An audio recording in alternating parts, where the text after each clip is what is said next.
So far, we can confirm that 13 people have lost their lives as the result of this incident. Several had been taken to hospital. Well, the incident occurred earlier in the day. In fact, the plane took off from Moscow at 10 minutes to 6 p.m. with 78 people on board.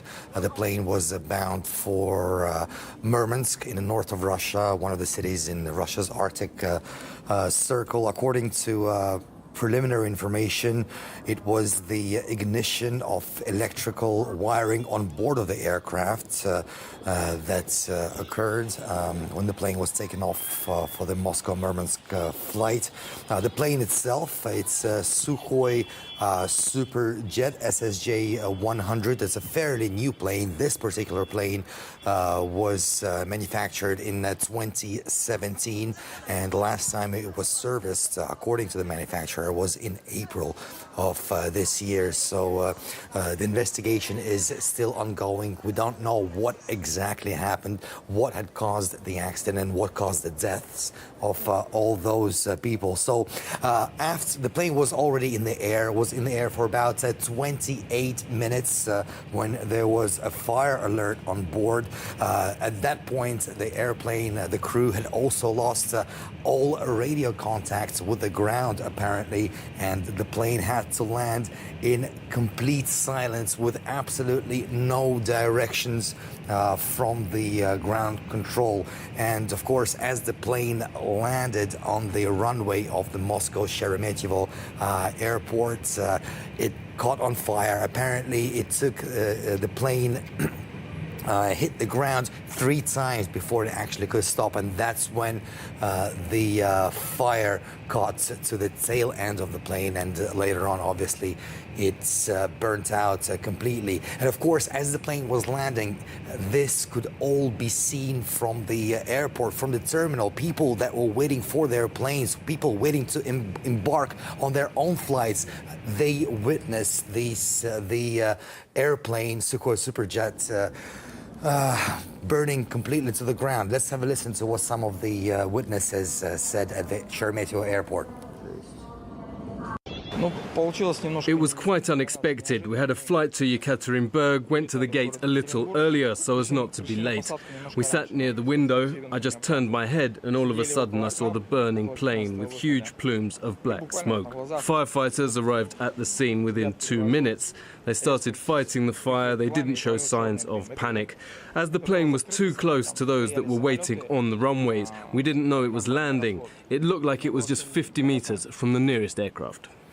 So just one of many witnesses there at Sheremetyevo Airport. I'm sure as the day progresses, we'll see many more video reports, other witnesses will come forward, because this was really in front of everyone to see this incident. So you can see it once again right now on your screens. This is when the airplane hit the ground and caught more fire. You can see people running away. The crew worked very quickly to make sure they can save as many people as possible. And I'm also getting some reports right now that one of those 13 victims that died as the result of the accident, he was actually one of the crew, one of the flight attendants who was helping people to get out of the plane, to help as many people as possible to save their lives. And this is not confirmed yet, but this is what I'm getting from my colleagues who are on the ground there, that one of the victims was indeed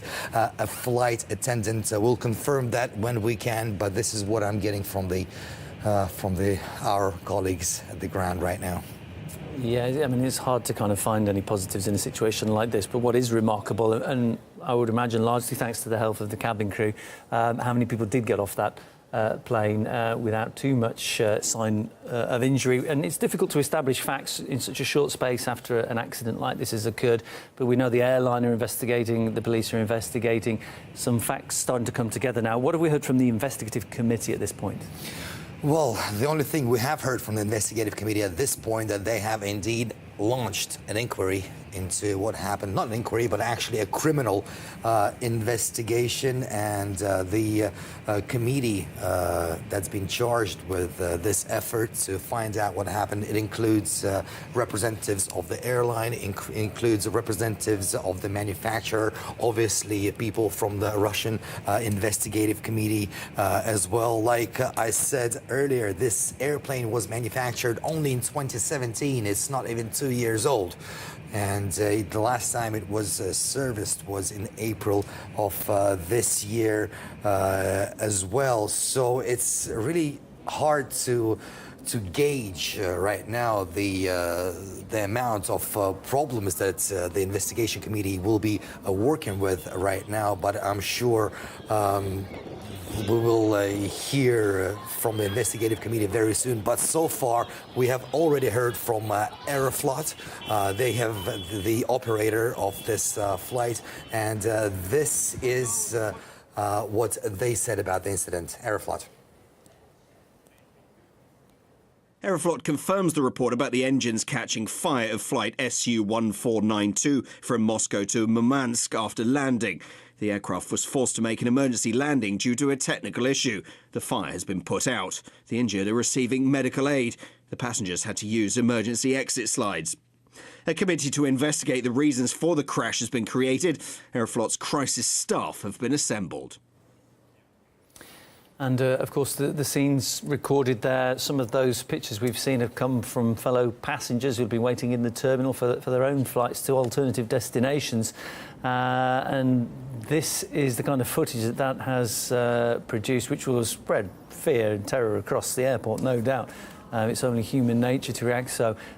Terrifying pictures. And again, I just want to stress, quite remarkable that so many people were seen on the videos recorded emerging seemingly unscathed from the front half portion of that SS-100 Sukhoi Superjet. It's a short to medium haul passenger plane.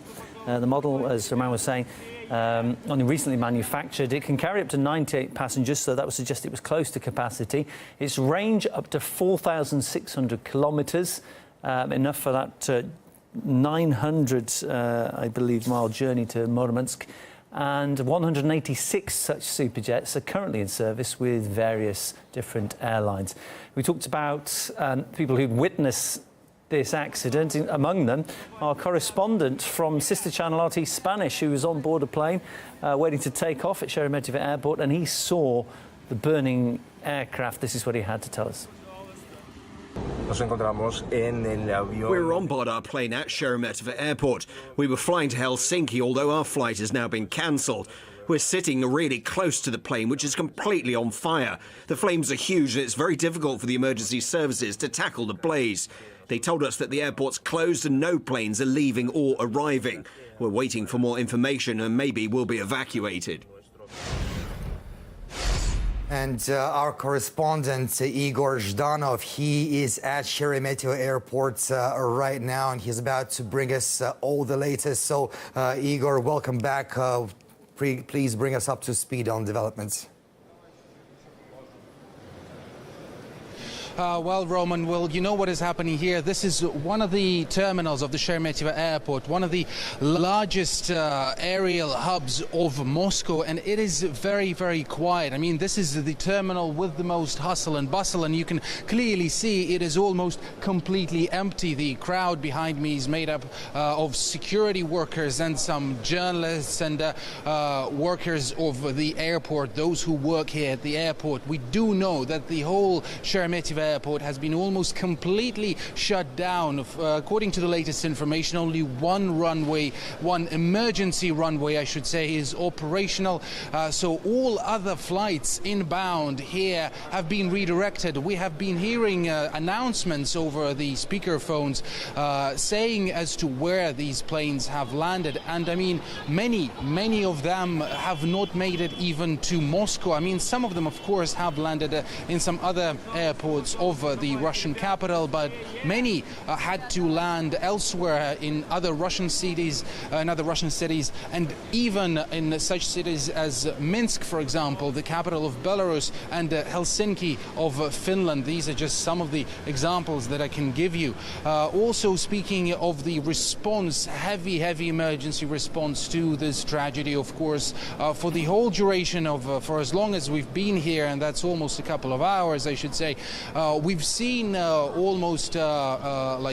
we've seen lots of emergency vehicles, from ambulances to the police to the Russian investigative committee. So this is they did look like motorcades, I should say, coming in. And in fact, just outside the terminal of where we are right now, there are still ambulances, including emergency vehicles, who are still there. They are still stationed there, awaiting for anyone who might be in need of any medical assistance. Now, this is the latest from the airport, and I will be bringing you up to speed next hour for sure.